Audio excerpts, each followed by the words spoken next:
Dernière étape, avant la Californie. Dans 14 heures, la famille Ray sera à San Francisco. C'est à 13 heures. Ouais, c'est le port 10-18. Stéphanie est responsable d'un restaurant. Michael travaille dans une mairie. Ils arrivent de Saint-Grégoire, à côté de Rennes. Les cartes d'embarquement, s'il vous plaît. Et les étiquettes de bagages? Alors, j'ai essayé de le faire tout à l'heure, mais j'ai pas réussi. Ouais.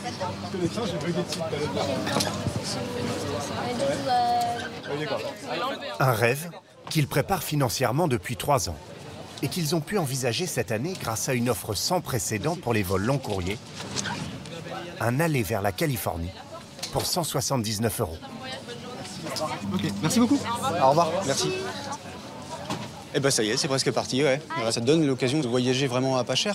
Aller à 11 000 km de là pour 200 € par personne, bon, c'est quand même pas très cher, quoi. C'est un budget, c'est le budget de vacances d'été, mais ça reste très raisonnable. Ça rend des voyages abordables. 179 €, le prix d'appel de cette compagnie low cost, la Norwegian. Lorsqu'en moyenne, un vol sur une compagnie classique coûte 600 €.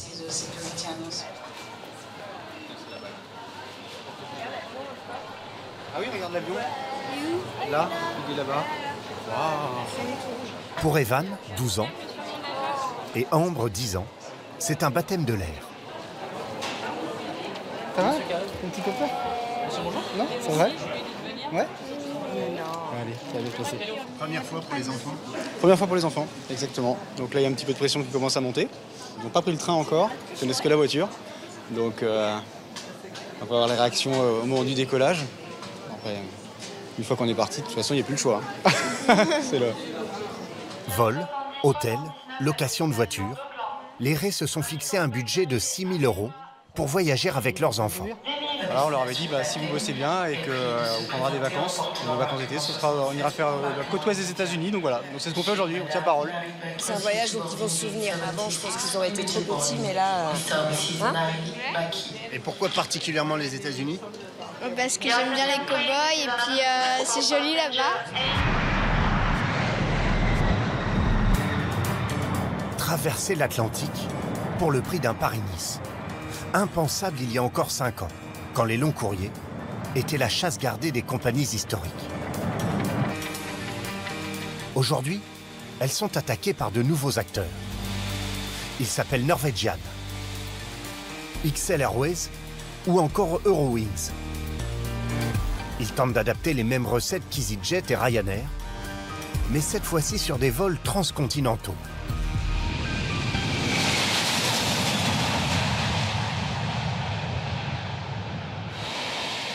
La première règle, rester le moins longtemps possible au sol. La compagnie paye un forfait pour stationner 1h30 sur le tarmac. Au-delà, chaque minute supplémentaire lui coûte 100 €. À peine les derniers passagers descendus, Katrina da Graça prend la main. C'est elle qui est chargée par la compagnie de tenir les délais. C'est bon, il n'y a rien dans celle-là? Elle est vide? Elle est vide, ouais. Au départ. Ok. Au départ aussi? Merci. C'est un compte à rebours qui est lancé pour faire partir cet avion à l'heure. Donc tout le monde est à sa place. Les agents de chargement, de déchargement, on a la vidange toilette et l'eau potable. On a bien la maintenance et la société de ménage va pas tarder à arriver. Donc là, on est dans les temps. Bonjour. Bonjour madame. Vous allez bien? Ouais, ça va et vous? Très bien. Ils sont 10 à s'engouffrer dans l'avion pour le ménage. Ils ont 3 quarts d'heure. L'avion est quadrillé, 344 places, 30 secondes par siège qu'il faut nettoyer en profondeur. La compagnie s'est calée sur les temps de ménage des low cost moyens courriers.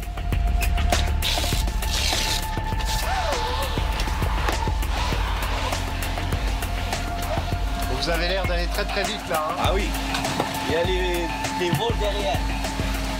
On a l'habitude. Hein. Les 268 mètres carrés de l'appareil sont aspirés, y compris les espaces de repos secrets des équipages sur les vols long courriers. Voilà, c'est bon. On va rajouter juste un petit peu là. Et jusqu'à la très sécurisée cabine de pilotage. On n'a pas le droit de toucher ça. Contrairement aux compagnies traditionnelles, Toutes ces opérations au sol, de la maintenance jusqu'à l'enregistrement des bagages, sont effectuées par des sous-traitants. La compagnie low cost achète un service tout compris qui, selon ses calculs, lui fait économiser 30 € par billet. Inconvénient d'une telle formule, en cas de problème, il n'y a aucun salarié sur place pour s'occuper des passagers. C'est ce qui est arrivé en janvier dernier, lorsqu'à la suite de tempêtes de neige, des voyageurs sont restés bloqués à New York pendant 4 jours. Bonjour capitaine. Voilà votre plan de vol, la météo. Ok, merci beaucoup. À tout à l'heure. À Roissy, les seuls salariés de la Norwegian sont les pilotes et les personnels de bord. Ok, guys, how are you? La compagnie, pour réduire les coûts, loue à Aéroport de Paris une toute petite salle de réunion comparée à celle des grandes compagnies. Les briefings sont aussi 2 fois plus courts, en tous les cas quand les personnels ne sont pas en retard. Comme Paula, ce jour-là, qui espérait sans doute une arrivée discrète. C'est raté. Hi, Paula. How are you? Fine. Yeah. You have your ID this time? Sorry for that. No worries. Okay. Okay, so we just continue the briefing. So the weather gonna be fine. Just expect some turbulence after 1 hour departure. Ce qui permet surtout de réduire le prix du billet, ce sont les avions. Il est tout neuf. C'est pas un des derniers, mais il y a moins d'1 an que nous l'avons reçu, celui-ci. Comme tous les pilotes long courrier de la compagnie scandinave, Charlotte Siret est aux commandes d'un appareil de dernière génération. Pariant sur une expansion très rapide, l'entreprise a fait une folie en 2013. Elle a acheté avec l'aide d'investisseurs 222 avions, prix catalogue 18 milliards d'euros. Des Airbus et des Boeing aux matériaux plus légers, à l'autonomie plus grande et surtout très économe. Ils consomment 20% de moins et ça permet pour des low cost d'être assez compétitive au niveau des tarifs. Puisqu'ils consomment moins, on va décoller moins lourd, donc moins de taxes à payer aux aéroports également. Pour ce vol vers San Francisco, l'économie est conséquente, 12 000 €. Car pour voler 9 000 km, il faut beaucoup de kérosène, comptez 3 quarts d'heure, rien que pour remplir le réservoir. Il y en a pour combien là 60 000 litres. À un peu moins de 1 € le litre, l'addition s'élève quand même à 60 000 €. Un avion économe, mais aussi plutôt confortable, selon la famille Ray. T'as vu ? Ça y est, t'as accroché. C'est bon, ça va se passer. On est quand même de plus en plus exigeants tous et je pense qu'on demande à la fois du prix et du confort. Mais honnêtement, ouais, je trouve qu'il y a quand même pas mal d'espace pour l'instant. C'est conforme à un avion, donc on attend de voir maintenant le décollage, etc. Par contre, ouais, les écrans sont sympas. Voilà, c'est l'avantage des avions neufs.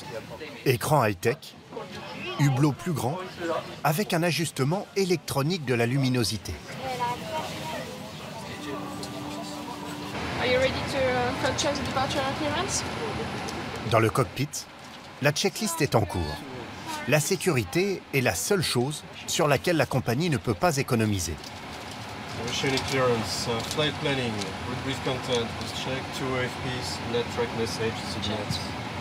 À bord, il y a bien un commandant, 2 copilotes et 9 stewards et hôtesses, comme l'impose la législation européenne pour un vol long courrier. Je vous souhaite la bienvenue à bord de ce Boeing 787 Dreamliner à destination d'Auckland. Nous devrions voler à une altitude d'environ 13 000 mètres. La météo est plutôt bonne avec quelques turbulences annoncées. Je vous suggère donc de garder vos ceintures attachées même si les consignes sont exactes. Il commence à mettre les moteurs. Allez, c'est parti. Là, on accélère. Wouhou. Oh là là, elle va vite. Ah, voilà.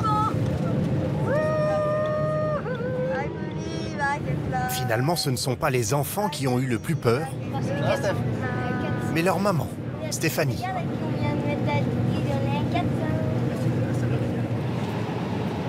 À bord, 2 classes, l'économique et la premium à 690 €, avec plus de place pour les jambes et des écrans plus grands. Pas de première, ni de business, Un gain de place qui permet à la compagnie de vendre 68 sièges de plus que sur le même type d'appareil chez Air France. Même si pour ce vol inaugural, il reste des places vides, à terme, le but pour que la ligne soit rentable, c'est évidemment de remplir l'appareil. À 179 € le billet, la compagnie cherche aussi à gonfler l'addition. Nous vous offrons un choix de délicieux sandwichs, salades et boissons. À bord, seuls les films sont gratuits. Tout le reste se paye. Même les couvertures, 4,20 €, ou les écouteurs, 2,50 €. Un menu est proposé aux passagers sur l'écran devant eux. Des boissons, des plats, des friandises. Les plus économes ont choisi d'emmener leur sandwich, comme dans le train. Mais sur un vol de 11 heures, la plupart des passagers s'autorisent des extras. Comme ce groupe d'amis qui part fêter un enterrement de vie de garçon à San Francisco.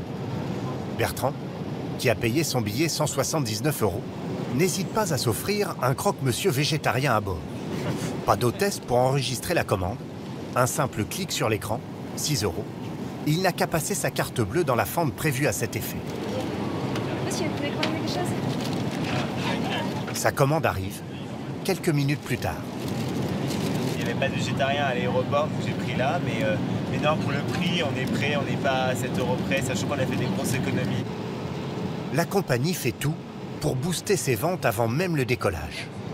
Après la réservation du billet sur Internet, 9 mails successifs sont envoyés aux passagers pour proposer des services payants, comme un repas à 35 €. C'est pour les repas spéciaux. Du coup, en fait, pour faciliter le service, moi je note en fait les sièges et les noms des passagers pour que le service aille le plus rapidement possible. Sur cette liste, les 57 passagers qui ont succombé au marketing de la compagnie. La famille Ray, elle, a choisi une formule tout compris à 70 € par personne, incluant le droit d'être assis tous les 4 à côté, de laisser chacun un bagage de 20 kg en soute et d'avoir 2 repas pendant le vol. Vous avez le choix de blanquette de veau avec du riz ou alors poulet et ses légumes. Je pense que c'est comme ça aussi qu'ils réussissent à sans doute améliorer, on va dire, le chiffre d'affaires par billet d'avion. C'est qu'on est amené petit à petit à consommer un peu plus que le prix de base. Le prix de base, sans doute qu'un prix d'appel. Finalement, pour son aller simple vers San Francisco, la famille aura dépensé 249 € par personne. Grâce à ces ventes additionnelles, la compagnie réalise 15% de son chiffre d'affaires, soit 470 millions d'euros en 2017. Elle est aujourd'hui la 6e low cost au monde, 33 millions de passagers l'an dernier, loin derrière EasyJet et Ryanair. Mais en se lançant sur le créneau du long courrier, elle compte bien refaire son retard. L'homme à l'origine de tout cela n'est pas du genre à faire comme les autres. Il nous donne un rendez-vous inhabituel chez lui, en Norvège.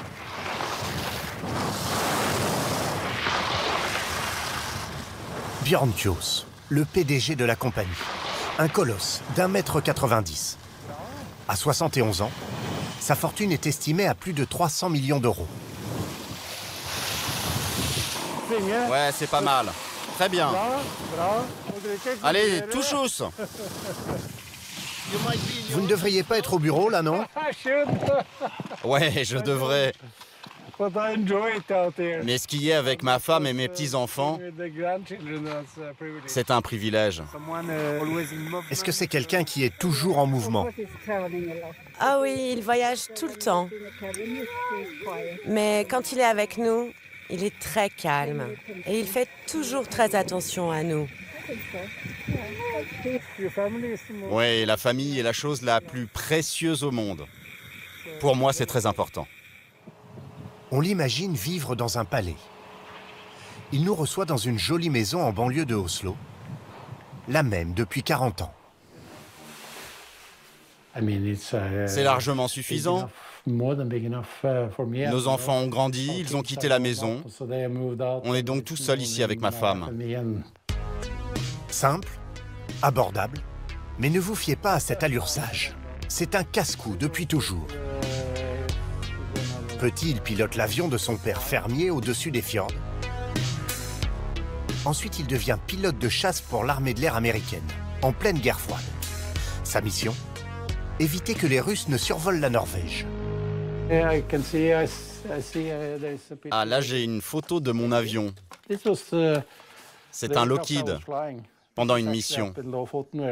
Et je pense que c'est moi, là, dans le cockpit. C'était quel type de mission?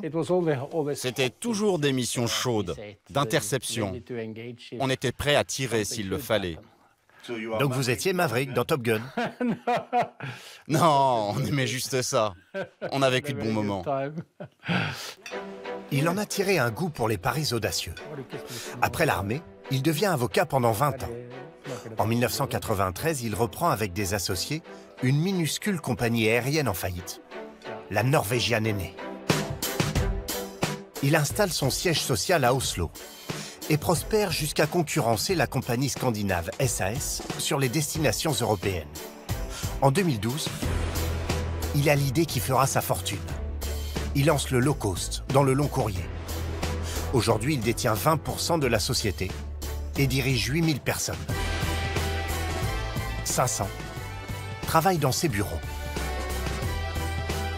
L'un des hommes clés est le directeur commercial, Thomas Ramdahl. Ses équipes fixent les prix des billets qui varient d'un jour à l'autre. Les 344 sièges du Paris-San Francisco, par exemple, ne sont pas tous à 179 €. Il pourrait n'y en avoir que 2 à 179 €? Non, habituellement il y en a plus, parce qu'on ne vend pas que 2 billets. 5? 10, 20... Il peut y en avoir 20. Il peut même y en avoir 40. Mais vous perdriez de l'argent. Évidemment, si c'est 344 billets, je perds de l'argent. Est-ce que vous pourriez être un peu plus précis? Non, c'est un secret, désolé. Mais peut-être pendant un dîner, sans caméra?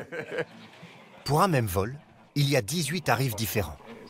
Les prix varient en fonction de la période demandée, des dates de réservation, mais aussi et d'abord en fonction des concurrents. Thomas Ramdahl les espionne depuis son ordinateur. Sur l'écran, en vert et jaune, les prix pratiqués par la compagnie pour un Paris-New York. Ici, 360 €. À droite, les prix des concurrents. Étonnamment, la compagnie n'est pas toujours moins chère. Ici, par exemple, 800 € contre 259 pour United Airlines. Ce n'est pas important pour moi. Le principal, c'est de remplir l'avion. Évidemment, on ne doit pas être les plus chers. On s'efforce d'être moins cher en moyenne, mais on n'a pas forcément besoin d'être les moins chers. On n'a pas toujours besoin d'avoir le meilleur prix. Un modèle très étudié, extrêmement fragile aussi. Au premier trimestre 2018, la compagnie a affiché plus de 200 millions € de pertes. Bonjour, tout va bien? Oui. On a des petits retards. On a un retard sur le Paris-New York. Pas de quoi inquiéter l'ancien pilote de chasse. Certain que sa stratégie reste la bonne. Super, donc je peux me détendre. Une des raisons de notre succès est que nous sommes partis de rien, au moment où une nouvelle génération d'avions arrivait. On a pu partir du top, de l'organisation optimale, sans personnel en trop. Moins de lourdeur que dans une compagnie traditionnelle. Pour les salariés, cela signifie un régime assez différent. À 13 000 mètres d'altitude, à bord du Paris-San Francisco, Paula en est à sa 9e heure de vol. Monsieur Rousseau. C'est pas ici. Monsieur Rousseau. C'est pas ici, très bien. À certains vols, on se repose pas du tout. En fait, on travaille vraiment tout le temps. Parce que sur certains vols, surtout notamment les vols de jour, les passagers commandent tout le temps en fait. Donc du coup, c'est vrai qu'on a l'impression qu'il y a moins de travail, mais pas tout le temps. Ça dépend vraiment des vols. Chaque mois, elle travaille en moyenne une journée de plus que si elle était employée par Air France. Son salaire, en revanche, est 30% inférieur, 1 600 € net, sans les heures supplémentaires. Mais elle ne se plaint pas. La personne elle a forcément changé de place. Il faut aller voir. Ces 3 dernières années, elle enchaînait les CDD sur d'autres compagnies. Ici, elle a signé directement un CDI et vise déjà un poste de chef de cabine. J'ai intégré la compagnie donc le 8 mars et j'ai déjà postulé pour passer senior en fait. Puisque j'avais déjà en amont de l'expérience, je peux postuler pour passer senior et là j'attends qu'on me réponde pour pouvoir justement passer les entretiens et monter senior et justement augmenter mon salaire. Mesdames, Mesdemoiselles, Messieurs, nous allons débuter la descente sur Auckland, San Francisco. Je vous souhaite un agréable. L'emblème de San Francisco, le Golden Gate, est en vue. Dans le cockpit, c'est la fin d'un long vol. Charlotte Sirette et son équipage vont avoir 48 heures de repos à San Francisco. 50, 30, 20, 10.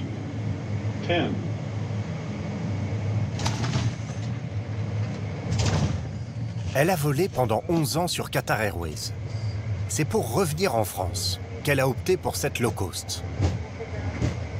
En moyenne, la compagnie verse un salaire de 10 000 € par mois à ses pilotes, 30% de moins que sur Air France, pour 100 heures de vol de plus par an. Pour tout pilote, voler pour la compagnie nationale, c'est toujours un rêve. Et malheureusement, tout le monde ne peut pas rentrer chez Air France. En Europe, il n'y a que Norvégiennes qui recrutent et on sait pourquoi on a signé. Quand on est arrivé, oui. Ouais. Pour la famille Ray, le voyage n'est pas tout à fait fini.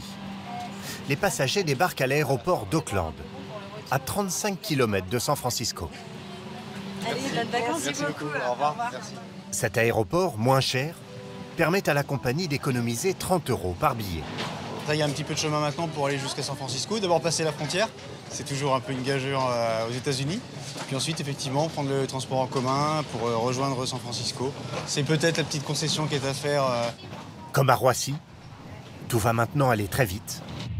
Nouveaux passagers, nouvel équipage. L'avion ne restera qu'1 heure et demie au sol pour redécoller au plus vite vers la France.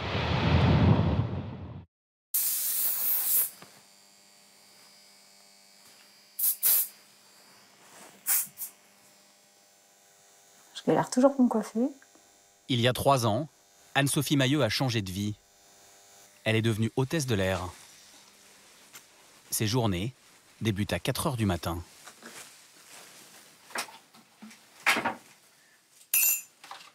Et voilà, un petit café pour se mettre en forme.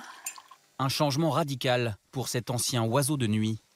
Avant, Anne-Sophie, 39 ans, était chorégraphe dans des clubs de vacances. Alors ça, c'est en Turquie. Je m'occupais des spectacles. Son, lumière, costume. C'est très sympa. Voilà. Et à cette heure-là, vous vous couchiez en général? À cette heure-là, on finissait les répétitions. Ça arrivait avant l'éveil des premières. C'est vrai qu'on pouvait répéter tard. Après 12 années en club, elle décide de rentrer en France, enchaîne les petits boulots et postule dans plusieurs compagnies aériennes. Voilà, toute prête. Elle est recalée de nombreuses fois, mais elle s'accroche pendant plus d'1 an. Elle passe des tests sur Internet, des entretiens, et reçoit enfin une offre d'embauche par email. Je n'osais pas ouvrir la réponse et j'étais là. Et quand j'ai vu congratulations, donc félicitations, j'étais à la réception, je travaillais à la réception d'un hôtel à ce moment-là, j'ai dû me faire remplacer. Je pleurais, j'étais tellement contente. Parce que j'y croyais, c'est pas que j'y croyais plus, mais je me suis dit bon. Et oui, la première fois que j'ai mis mon uniforme et que je me suis assise dans l'avion, j'étais assez fière. Depuis 2 ans, elle travaille pour EasyJet, une compagnie anglaise à bas coût, une low cost. Un modèle qui, en seulement 20 ans, a révolutionné le transport aérien et transformé les journées d'Anne-Sophie en course contre la montre. Elle vole une quinzaine de jours par mois, avec un planning qui change très régulièrement, notamment les jours d'astreinte. À partir du moment où ils nous appellent, on a 1h30 maximum pour aller à l'aéroport, en fait. Une fois, je me suis fait appeler à 4h30. Du matin? Ah ouais. Hello, this is Tracy, I have a duty for you. C'est là, ok. Et donc, dans ce cas-là, on se lève, on se prépare. Et moi, je suis contente, hein, il me déclenche. Je dis, allez hop, je saute dans ma robe et c'est parti. Plus elle vole, plus elle est payée. Entre 15 et 30 € par voyage, qui s'ajoute à son salaire de base, proche du SMIC. Il est moins 10, on est bien, mon briefing c'est à 6h10. On a pour 10 minutes de marche à peu près. Elle gagne en moyenne 1 700 € net. Le salaire des hôtesses low cost est comparable à ceux des compagnies régulières, mais le rythme est plus intense. Pour augmenter la productivité des salariés, chaque étape de la journée est chronométrée. 5 minutes maximum pour le briefing. Pour éviter qu'il s'éternise, la direction n'a pas prévu de chaise. Hello. So everybody is fit to fly. This is 1 and 2. Check company emails, drop 5. Autour de la table, que des Françaises. Mais la compagnie impose qu'elles se parlent en anglais. Cela permet de mélanger des équipages de nationalités différentes. It's quite full on the third one. It's okay for the other 3. Les 2 pilotes, français eux aussi, ont eu 15 minutes pour préparer les 4 vols de la journée. Est-ce qu'on vous a appelé sur une astreinte? Super. Alors, aujourd'hui, 4 vols. On va à Toulouse et à Rome. La météo à Toulouse est plutôt bonne. À Rome, il y aura peut-être de la pluie. What would you like to drink? Un café noir sans sucre, s'il vous plaît. Any questions for us? No. Let's go. Yeah, here we go.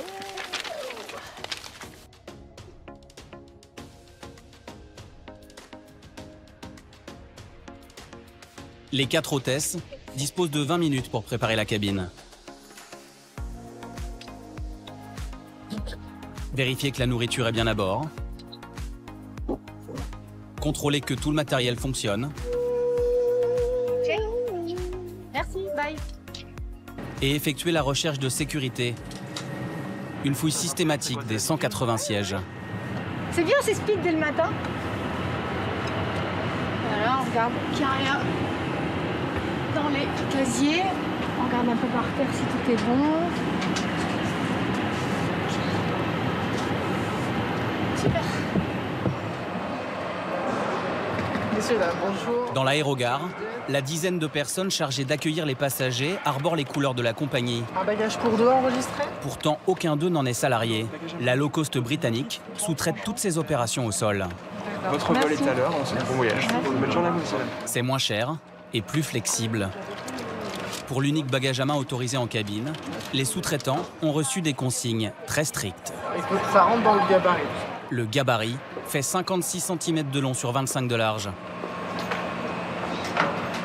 Et malgré tous les efforts de cette voyageuse, Non, là, le bagage, il ne rentre pas. ça coince. Vous aviez réservé un bagage sur Internet? Ben non, parce que je pensais que c'était un bagage à main, parce que moi je l'ai acheté comme bagage à main. Ouais. Mais ouais, c'est bien, il faut bien compter les roulettes. Ça, ouais, ça peut pas... On peut rien faire, quoi. Cette roulette, qui dépasse d'un petit centimètre, va lui coûter plus cher que son billet d'avion pour Bordeaux à 35 €. Par contre, je vais prendre mon portefeuille qui est dedans. Alors, par contre, le bagage est payant, ça sera 44 € le Oui, bagage supplémentaire. d'accord. Et c'est une surprise, 44 €. Pas une très bonne surprise. Pas une très bonne surprise, non, c'est sûr. Voilà. Une signature ici, s'il vous plaît. Et voici votre carte d'embarquement. Porte D au fond du haut, le vol est à l'heure. Merci. La compagnie applique une politique de tolérance zéro pour les bagages. Comme pour les retards. Les passagers qui le savent terminent en sprint jusqu'à la porte d'embarquement.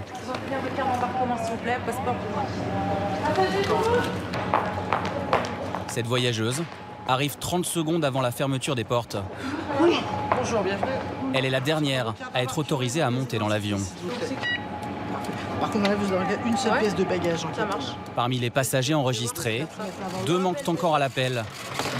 Mais Ambre, la responsable de l'escale, décrète la fin de l'embarquement, pile à l'heure prévue. Alors on finit à 113. 113 et les zones 35, 38, 40. 35, 38, 40. Merci, à tout à l'heure. Elle a 31 ans et elle aussi est employée par le sous-traitant. C'est elle qui est chargée de gérer les passagers mécontents. On lui signale un problème sur l'embarquement du vol pour Bordeaux. Oui, j'arrive tout de suite. Bah voilà, en fait, il va se passer exactement ce qui est en train de se passer sur le Bordeaux.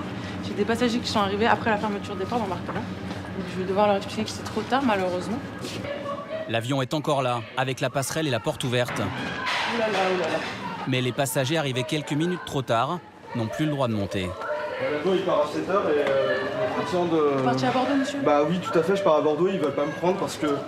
Mais madame, il y a 8 minutes où on m'a fouillé, 10 minutes. Fallait arriver avant. Je suis avant, arrivé à 6h, madame. À 6h, vous avez passé le contrôle sûreté? Tout à fait. Et voilà, ils viennent juste d'enlever la... Vous n'avez pas mis 50 minutes pour arriver jusqu'ici, monsieur? Bonjour, madame. On arrive à l'heure! On arrive avec 20 minutes d'avance, ça suffit pas pour prendre l'avion! Moi j'ai bossé pendant 6 mois cet hiver comme une malade pour me payer 4 jours de vacances! Et il y a 1 heure limite d'embarquement. J'ai fait tout comme c'est marqué sur le site internet! Les billets Lyon-Bordeaux à 35 € ne sont pas remboursables. J'ai pas eu mon avion, je te rappelle tout à l'heure. Et le prochain vol part 7 heures plus tard. Tu peux me dire, il y a de la dispo sur le Bordeaux de 14h40, s'il te plaît? Ouais, ça va me coûter combien encore? 110 €. C'est un bébé? Elle a moins de 2 ans? Ouais. 110 €. 110 €. Ouais, merci. Vachement sympa votre offre commerciale, votre geste commercial. Ambre doit gérer ce genre de situation presque à chaque vol. Ça me fait de la peine, la dame, de la voir comme ça. C'est pas volontaire, mais après, logistiquement parlant, nous, on se doit de fermer à l'heure pour pouvoir partir à l'heure. Parce qu'après, derrière, ça engendre des retards qui après, peuvent causer plus de retard dans la journée, parce que les avions font des rotations.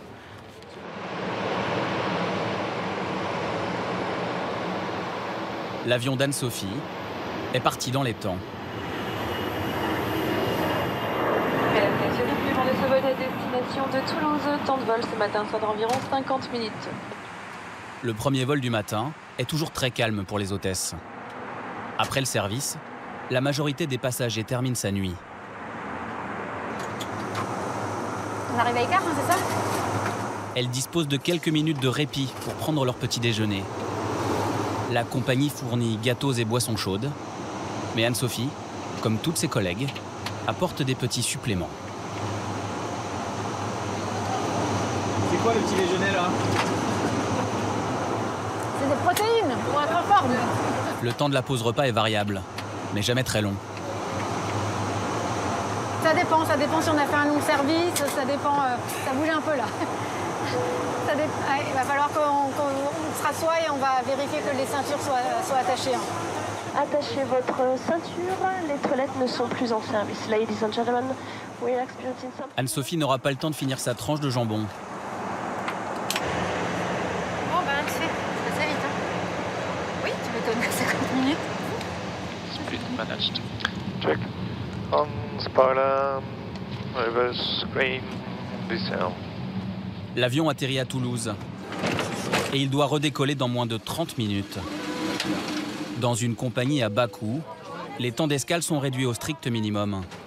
Attention, merci, au revoir. Au revoir. Avec un seul bagage à main par personne, le débarquement est beaucoup plus rapide. L'avion se vide en seulement 4 minutes. Et contrairement aux compagnies classiques, dans le low cost, on ne fait pas appel à des entreprises de nettoyage entre deux vols.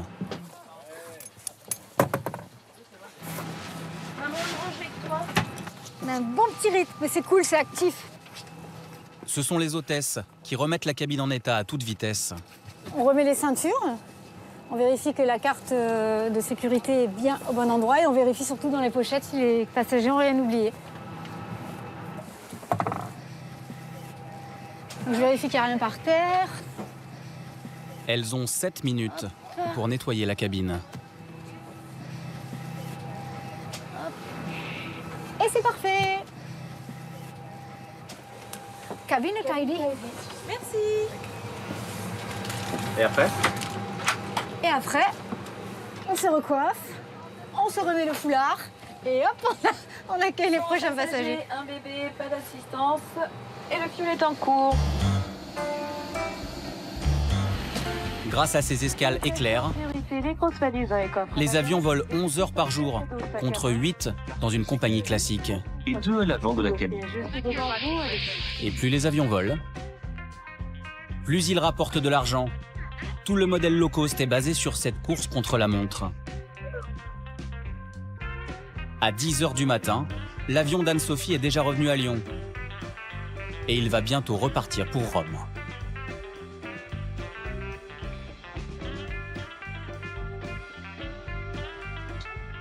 Ambre, la sous-traitante intraitable sur les retards, a déjà fait décoller 3 avions. Et 2 sont partis avec quelques minutes de retard. Comme chaque jour, elle doit rendre des comptes à la compagnie.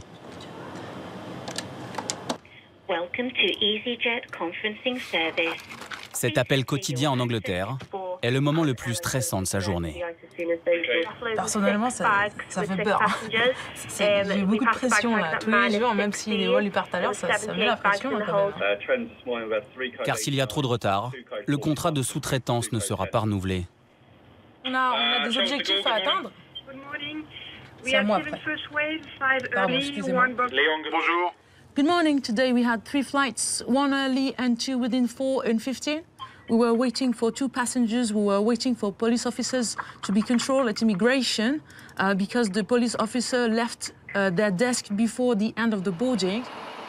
Ceux qui font si peur à Ambre se trouvent à 800 km de Lyon, sur l'un des aéroports de Londres, dans cet ancien hangar à avions transformé en bureau, le siège de la compagnie.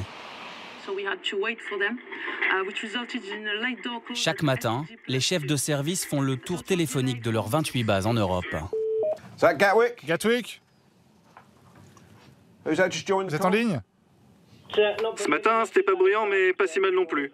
44 départs, dont 4 en retard. Avec 90% des vols à l'heure l'an dernier, la compagnie se targue d'être l'une des plus ponctuelles d'Europe. Mais comme tout fonctionne à flux tendu, en cas d'imprévu, c'est l'effet domino. Et les retards finissent par s'accumuler. Orly, Berlin, 5 heures de retard à cause d'un capitaine malade. 6h25 pour un Barcelone-Roissy. L'avion a dû revenir au parking pour débarquer toute une famille de passagers agités.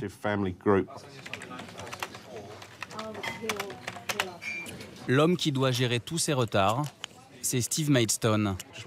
Sur ses écrans, il suit en direct les 1400 vols de la journée. À gauche, vous avez tous nos avions avec leur immatriculation. Et chaque petit carré, c'est un vol.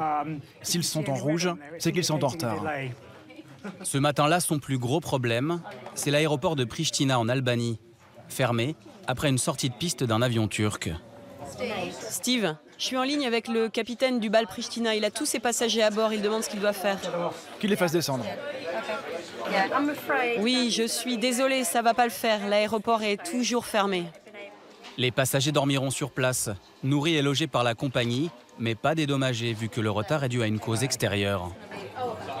Steve et la trentaine de personnes qui travaillent avec lui doivent trouver un avion disponible dans leur flotte pour le lendemain, mettre un équipage en alerte, prévenir l'aéroport, le contrôle aérien. Ok, ça devrait être bon.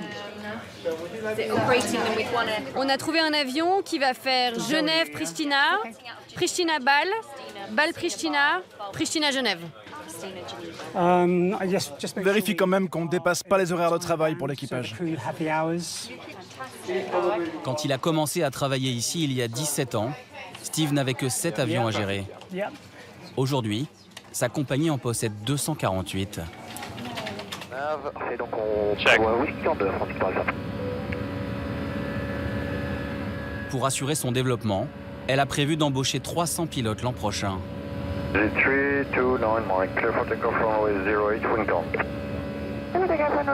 Mais pas aux mêmes conditions que les compagnies classiques. Yes, plus 1500 feet. Guillaume Leportier a 33 ans. Ce copilote a fait toute sa carrière dans le low cost. Après des débuts dans une compagnie régionale anglaise, il a été embauché il y a 2 ans.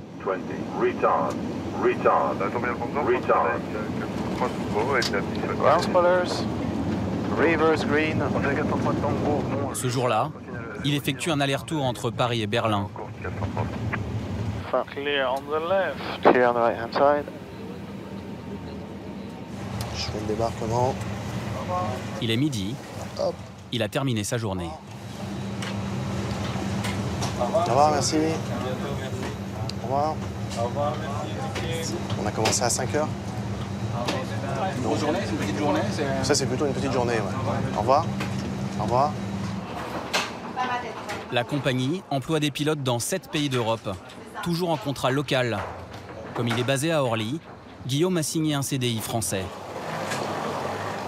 Il vole en moyenne 800 heures par an, 25% de plus qu'un pilote d'Air France. Autre différence avec les compagnies classiques, dans le low cost, les pilotes ne dorment jamais à l'hôtel.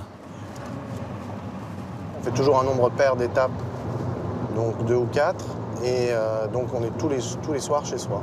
Maintenant que j'ai une famille, bon, bah, c'est ce qui me convient le mieux, ça c'est clair. Guillaume est locataire d'un petit pavillon situé à une demi-heure de route de l'aéroport. Ça va?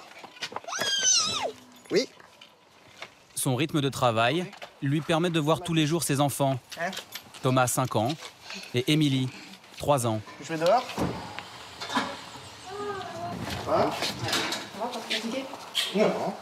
Sa femme, Marianne, professeure d'anglais, a arrêté de travailler pour s'occuper des enfants. C'est bien, on va pouvoir manger dehors aujourd'hui. Guillaume a appris à piloter des petits coucous à l'âge de 17 ans. Mais avant de pouvoir vivre de sa passion, il a dû beaucoup s'endetter. Tom, tu viens manger? La formation d'un pilote coûte autour de 140 000 €. Et contrairement aux compagnies régulières, les low-cost ne les prennent pas en charge. Avec des salaires d'embauche à 2 800 € net et 1 500 de remboursement par mois pour la formation, les premières années, les jeunes pilotes ne roulent pas sur l'or.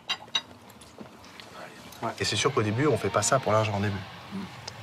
Bon, surtout qu'on commence déjà par s'endetter dans un premier temps, donc il faut rembourser. Donc j'ai fait un emprunt étudiant. En France, c'est 7 ans de remboursement, je crois. Elle est ratée, ta purée, pas bonne. Dans sa compagnie, un copilote gagne en moyenne 4 000 € net par mois. 10 000 pour un commandant de bord. Il va passer devant nous, il se penche. Un grade que Guillaume espère obtenir d'ici 2 ans. Chez Air France, c'est 10 ans d'attente en moyenne. Il est par là. Dans le low cost, tout va beaucoup plus vite. La compagnie de Guillaume achète un nouvel avion toutes les 3 semaines. On peut savoir, je suis étonné qu'on n'ait pas qu'il passe plus bas là.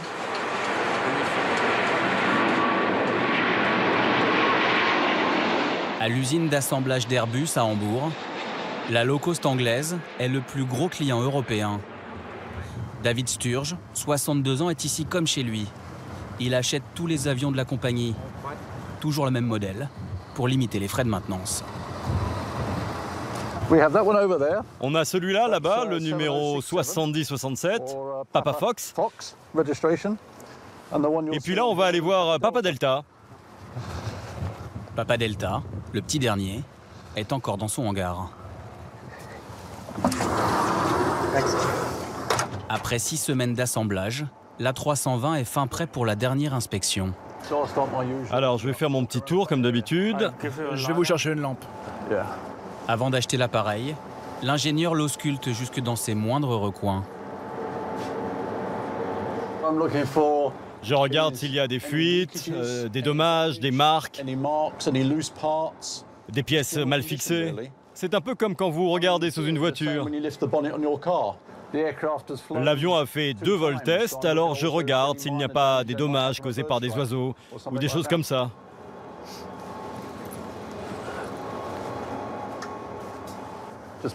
C'est un peu sale ici, hein. On va nettoyer ça. C'est de la graisse, hein. Je vais mettre ça pour que nos mécaniciens le voient bien. À plusieurs dizaines de millions d'euros l'exemplaire, le client peut se montrer tatillon.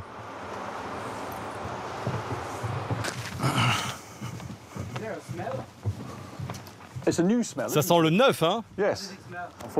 Malheureusement, ça ne dure pas longtemps. Dans 5 ou 6 vols, c'est l'odeur des passagers qui va prendre le dessus. C'est comme dans une voiture neuve? Oui, mais là, il n'y a pas de siège en cuir. Les sièges sont ultra légers. 9 kilos, 3 de moins que ceux d'ancienne génération. Une cure d'amaigrissement qui permet à l'avion de consommer 40 000 € de carburant en moins chaque année. Pour installer encore plus de passagers, la compagnie a demandé à Airbus de pousser les murs. On va bientôt faire une modification là. On va déplacer les toilettes au fond, comme ça on aura 2 toilettes à l'arrière. Et ici on pourra mettre 6 sièges en plus. L'inspection a duré un peu plus d'1 heure. Papa Delta semble bon pour le service. Il ne reste plus qu'à signer le contrat.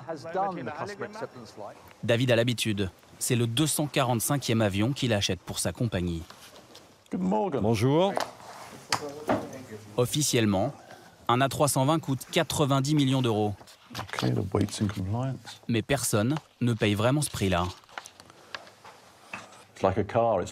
C'est comme une voiture ou un lit, c'est le prix de base pour les négociations et ça dépend des options que vous prenez.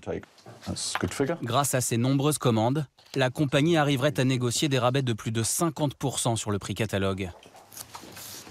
Pour Papa Delta, un virement de plusieurs dizaines de millions d'euros a été effectué depuis Londres. Bon, on se voit bientôt pour le prochain. Merci, merci beaucoup. Thanks, David. Thank you. Happy landings. Congrats. See you soon. Thanks. L'avion est attendu en Angleterre le soir même. Mais avant de partir, il faut encore installer le système de navigation GPS. Étonnamment, sur cet avion, on utilise encore des bonnes vieilles disquettes. C'est censé être plus fiable, mais ce jour-là, ça bug. Après 2 octets, ça s'est arrêté. Ça arrive souvent? Non, pas vraiment.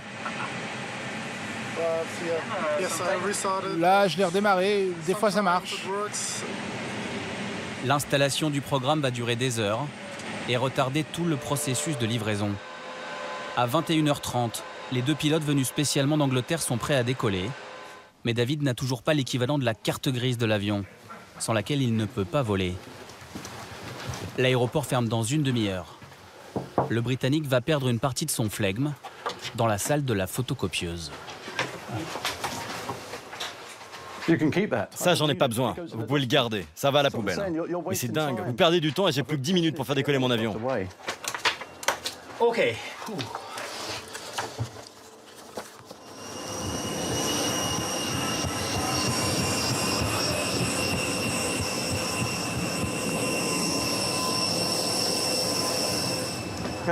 Bonsoir messieurs, j'espère que vous êtes prêts. Parfait, hein, vous avez plus que 5 minutes pour partir. Alors, ravi de vous avoir rencontré. You're welcome. Okay. Go on. No. That's it. Allez. That's it. Okay. C'est fini. L'avion part juste à temps. Il effectuera son premier vol commercial vers Budapest dès le lendemain. Pour le rentabiliser, la compagnie devra le faire voler au moins 10 heures par jour pendant 8 ans et vendre beaucoup de billets. En dessous de 80% de taux de remplissage, un avion vole à perte.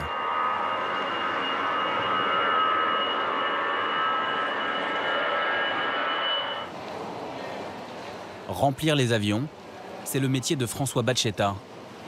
Diplômé d'HEC, il a débuté sa carrière dans le shampoing. Depuis 10 ans, il est le directeur général France de la compagnie low cost. Merci, ce sera rangé vite à l'avant. Il travaille à Paris, mais se rend à Londres chaque semaine. Ce matin-là, l'avion dans lequel il voyage est à moitié vide. Mon petit doigt me dit que je suis là. Les passagers sont ravis d'avoir un peu plus de place. Mais pas le patron. Il n'y a pas grand monde là, non? Les mardis, en général, c'est les jours les moins populaires pour le transport. Et c'est rentable pour vous un vol comme ça? La réponse est non. C'est rare et on n'aime pas ça. Mais évidemment, la théorie du low cost voudrait qu'on ait 100% de taux de remplissage. Mais c'est pas tout à fait parfait, vous voyez. L'an dernier, les avions de sa compagnie ont affiché des taux de remplissage de 90%, parmi les meilleurs du secteur. L'entreprise est devenue la compagnie aérienne la plus rentable d'Europe. Et pas uniquement grâce au prix des billets. Plus de 10% de ses revenus proviennent des ventes annexes, comme les suppléments bagages ou les ventes à bord. Désirez quelque chose du bar? Anne-Sophie entame son dernier vol, celui qui devrait lui permettre d'arrondir ses fins de mois. À manger? Je vais vous montrer. Vous avez des croque-monsieur, non? Alors, t'as le croque-monsieur. 2 croque-monsieur? Et tu veux un coca? Et 2 coca. 2 coca normaux? Ça fera 18 € s'il vous plaît. Merci beaucoup. Les hôtesses touchent une commission sur chaque vente. Pour Anne-Sophie, entre 150 et 300 € de bonus par mois. Hop là, c'est une journée correcte. Après, on aura la surprise à la fin de la journée de voir si on a atteint l'objectif qu'on nous fixe. En fait, tous les jours, on a un objectif à atteindre. C'est la surprise de la fin de la journée si on l'a atteint ou pas. Les comptes se font à l'arrière de l'appareil, quelques minutes avant le dernier atterrissage. 7 de 10. C'est le suspense, c'est le moment. C'est le suspense de savoir. J'ai essayé de rigoler. Ce jour-là, l'objectif est de 354 €. Et on l'a fait. C'est vrai? Oui. Elles l'ont même dépassé de 30 €. Voilà, une belle journée. Voilà. J'ai eu plaisir. On a bien travaillé. Après 7 heures passées dans la carlingue, comme elles ont réussi leur objectif, elles ont le droit de jouer à cette roulette installée dans leur bureau. Le gros lot, c'est un ticket de loterie pour tenter de gagner un iPad. Les autres récompenses sont beaucoup plus low cost. Le Mars. Ça va? Et toi? Merci. Des méthodes de motivation à bas coût qui semblent fonctionner. Un stylo. L'an dernier, la compagnie de Sophie a réalisé 700 millions € de bénéfices. Merci. C'est dans bon usage.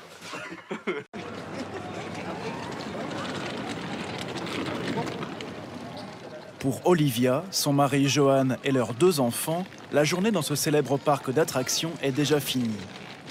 Il n'est que 15 h, ils auraient bien aimé rester un peu plus longtemps, mais ils ont choisi pour rentrer chez eux à Martigues, Ouigo, des trains low cost, et le dernier part dans 45 minutes. Non, après l'ascenseur, prends tout le monde tous l'ascenseur. Première différence avec un TGV classique, le contrôle des billets se fait avant d'embarquer. Prière d'arrivée, 30 minutes avant le départ du train, car il y a embouteillage. Ah bah c'est moi qui ai le billet. Un bon maquillage, champion. C'était bien chez Mickey? Ah oui. Toujours bien, mais Extra. jamais assez connu. Ah, c'est sûr, il me faudra les billets tout le monde, s'il vous plaît. Pas de souci. Merci. Initialement, la gare TGV de Marne-la-Vallée accueillait 2 millions de voyageurs par an. Conséquence du succès de ces trains low cost, elle en accueille désormais le triple. Allez petit, je prends tout moi, vas-y. Allez, on monte. À bord du train, l'espace se révèle plus limité que dans les TGV classiques. Obligation pour chaque passager de glisser sa valise sous son siège. Des contraintes, mais une contrepartie, le prix des billets. 25 € par adulte et 5 par enfant. La famille aurait payé 4 fois plus cher pour un TGV classique. 10 € le Paris-Marseille ou le Tourcoing-Lyon. La SNCF crée le premier low-cost ferroviaire au monde et promet des prix cassés pour faire face à la concurrence des bus et du covoiturage. En 4 ans, déjà 18 millions de voyageurs, au départ de 19 gares différentes. En 2020, le low-cost pourrait représenter 25% du marché de la grande vitesse. Comment la SNCF fait-elle pour afficher de tels tarifs? Et avec quelles contraintes pour les passagers? La promesse de prix bas est-elle toujours tenue?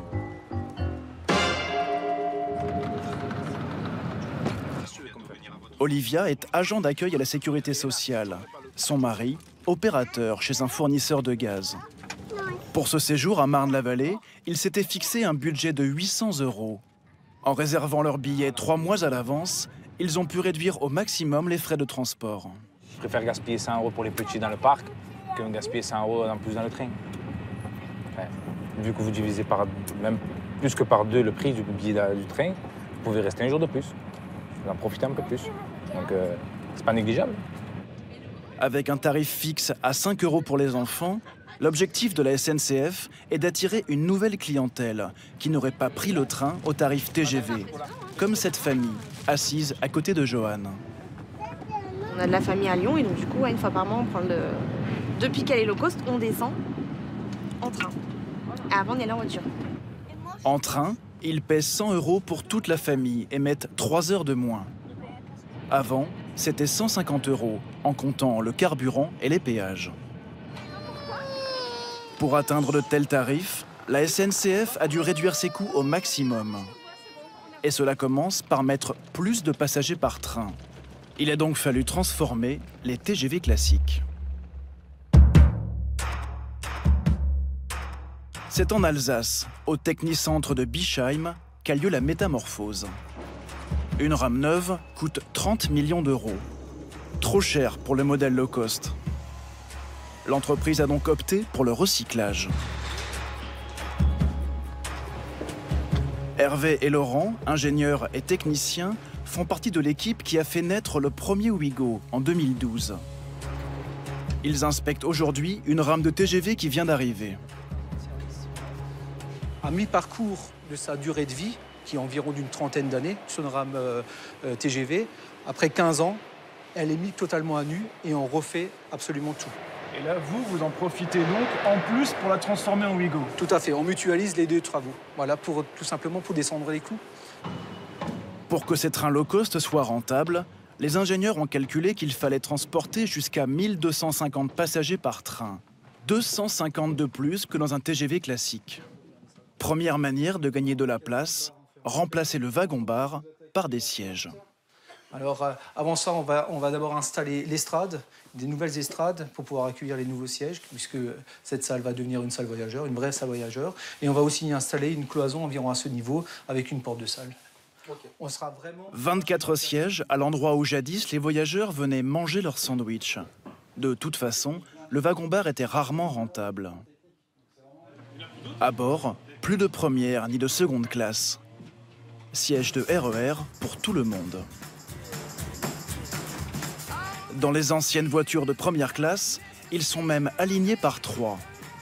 Forcément, on est un peu serré, même si Hervé s'en défend. Vous le voyez, on est toujours le même confort aux jambes. C'est simplement la structure du siège qui va être un peu plus fine et qui nous permet également de rajouter une rangée de sièges dans la salle. Mais transporter plus de passagers ne suffit pas. Pour que le modèle soit rentable, la SNCF doit rogner sur toutes ses dépenses. Gare de Tourcoing. Le premier low cost part à 5h36. Direction Marseille-Saint-Charles. Nous allons démarrer l'action d'embarquement du train Ouigo. Donc notre train va arriver avec quelques minutes de décalage. Les passagers ont tous acheté leurs billets sur Internet. Plus de guichets en gare, c'est une économie supplémentaire. Et pour baisser encore les coûts, Jérôme contrôle les billets avant d'embarquer, ce qui limite la fraude. Elle coûterait 300 millions d'euros par an à la SNCF. Et puis, il y a les options payantes. L'accès à une prise électrique, 2 €. Ou encore les bagages. Voilà Sofiane, donc il y aura une régularisation pour monsieur, donc à hauteur de 20 € en règlement par espèce. Parfait, merci. Au-delà d'une petite valise et d'un sac à dos par passager, c'est payant. 5 € le bagage si le client paye en ligne. 4 fois plus en gare. Vous payez votre billet combien 10 €. Et là, en bagage 20 € plus, donc c'est 30 € total. Vous triplez le prix de votre billet de train. Ouais. La surprise du low cost. Certains tentent la négociation. Mais quand ça ne rentre pas, ça ne rentre pas. Là, mais toujours ici. C'est incroyable. Laissez-moi le contrôleur à bord du train. Je ne peux pas vous laisser passer parce que c'est pour tout le monde pareil. Comme leurs collègues du TGV, les 220 contrôleurs du low cost sont tous employés de la SNCF et touchent le même salaire, 2000 € net en moyenne. Mais pour eux, le côté gendarme s'arrête dès l'instant où ils montent à bord du train. Avant, Jérôme travaillait sur la ligne TGV Lyon-Bordeaux. Il lui arrivait de dresser jusqu'à 15 procès-verbaux par trajet. Ici, il joue plutôt les agents d'ambiance. On va arriver aux alentours des 13h, on va faire 10h40, ça va vous faire aux alentours des 13h à la gare de Marseille. Comme à bord des TGV, ils sont pour des raisons de sécurité 2 par rame. Autre point commun, low cost ou pas, il y a toujours des trains en retard, 11% environ. D'accord. Eh ben... Au téléphone, le conducteur de la rame. Est-ce que tu peux estimer le retard à l'arrivée à Lyon? Un problème électrique impacte tout le trafic. Minimum 30 minutes? Une estimation un peu optimiste, revue à la hausse quelques minutes plus tard. Qui est à hauteur de 1h30. Donc on va être détourné de la ligne à grande vitesse. Nous circulons avec un retard réel de 2h15 minutes. Si les réservations sont informatisées d'abord pour abaisser les coûts, ce tout numérique offre l'avantage d'avoir les coordonnées de chaque passager et permet en direct de les informer des conditions de leur indemnisation. Un dédommagement en bon d'achat vous sera envoyé par mail. Vous appréciez d'être tenu au courant en temps réel comme ça? C'est bien, parce que SNCF, il faut pas. Et à défaut de pouvoir passer le temps au wagon-bar, Messieurs, dames, bonjour. Pour ceux qui veulent, j'ai des bouteilles d'eau à votre disposition. les passagers se consoleront avec une bouteille d'eau gratuite. Mademoiselle, voilà. Dernière source d'économie, ces trains font 2 fois plus de kilomètres et limitent leur temps d'arrêt en gare.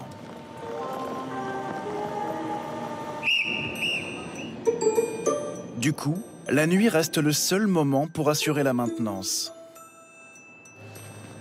Alex et Melvin travaillent au Technicentre de Lyon. Ils sont les garagistes des trains à grande vitesse.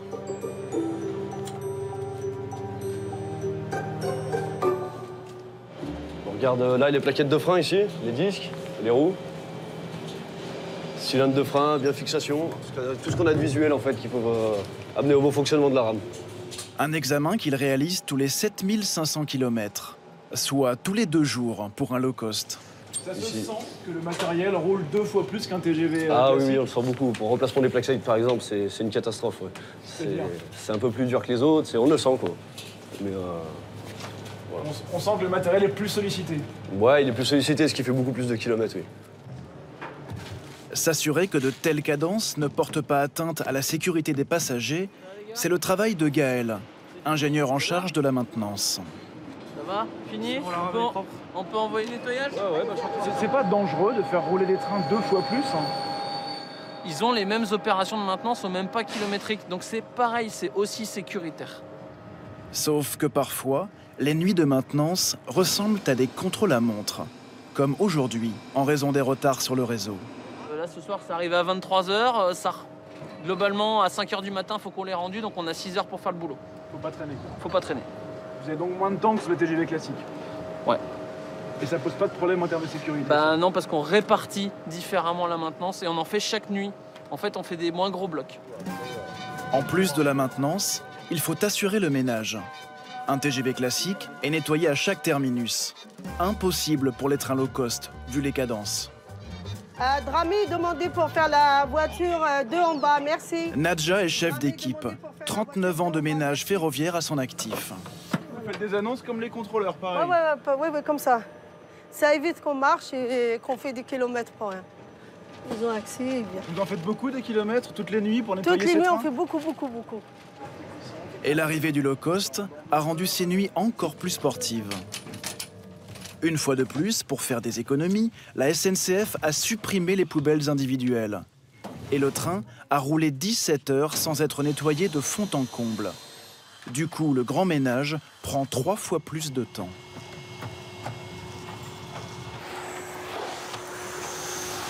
Là, les miettes sur les sièges, ça c'est pas bon, vous devez tout aspirer. Il y a des chips, il y a des morceaux de pain, il y a du chocolat. Il y a des chewing-gums aussi.